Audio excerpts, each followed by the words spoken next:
Now, over a year ago, you might remember that I made a video titled The Truth About Why Fetty Wap Fell Off. That video is currently sitting at over 2 million views, and this conversation about Fetty Wap is, till this day, still very relevant. But the other day, I came across a new song from Fetty Wap that I thought sounded extremely dope, and it got me thinking, where is Fetty Wap? What has he been doing ever since I released my first video on him? So yeah, let's talk about this. So around a month after I released my first video on him, you might remember that he was featured on Kiki by Tekashi 69.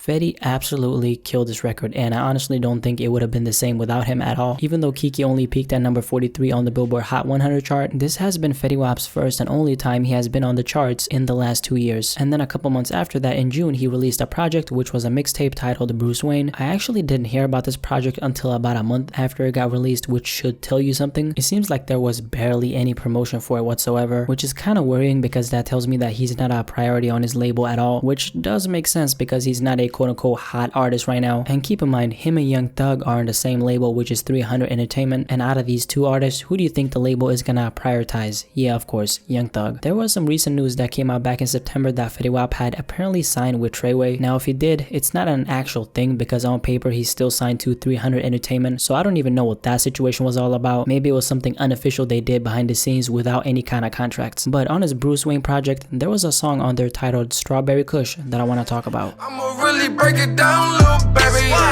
Let me show you around the town, little baby. Out of everything on this project, this is probably the song that has the most amount of potential to bring back his wave. But the issue is, number one, it doesn't even have a music video, which is a huge deal breaker nowadays. If you want a viral hit or if you want a song to catch any kind of noticeable attention, just look at someone like Sheck West, who originally dropped Mo Bamba back in June 2017, but it didn't start blowing up until January 2018 because that's when the music video got released. I've seen a lot of examples of this, but there we have one right there. Actually, let me mention another example of this. Lucid Dreams by Juice WRLD is exactly the same in this case. It originally came out in 2017, but in 2018, of course, he released a music video with Cole Bennett. But back to Fetty Wap. The thing about Fetty Wap though is, if the music starts sounding right and there's a plan behind how he's gonna make a comeback, it's gonna be extremely easy for him to come back because he already has a foot in the game. Music listeners and just the mainstream in general is extremely familiar with him as an artist because he's had multiple songs that have hit the Billboard Top 10, so he's no stranger to seeing that kind of success once again. And keep in mind, there's a huge demand for the kind of music Fetty Wap is really great at making at the moment. I mean, catchy melodies is exactly what so many artists are flourishing off of. One of them is Post Malone, who, if you remember, actually started taking off when Fetty Wap's buzz started to die down. Stoney, of course, came out at the end of 2016, and coincidentally enough, that was the last time we saw Fetty Wap on the charts until 2018 when Kiki was on the charts. I'm mentioning Post Malone because he's one of the main guys who's been killing it with that kind of sound for a while now. Of course, Post is way more diverse as an artist than Fetty Wap, but then again, you don't necessarily need to be as talented as Post Malone to succeed. I'm really gonna be on the lookout for Fetty Wap in 2019, and I actually hope that he makes some kind of comeback because I think he's very much capable of it. And we've seen that Fetty Wap is capable of making hits, so that's exactly what I'm expecting from him in 2019. Now, I want to ask you this question. Do you think Fetty Wap is capable of making a comeback in 2019? Ever since I made that Fetty Wap fell off video over a year ago, do you think anything has changed for him in your opinion? Definitely let me know in the comment section below and let's have a discussion about this.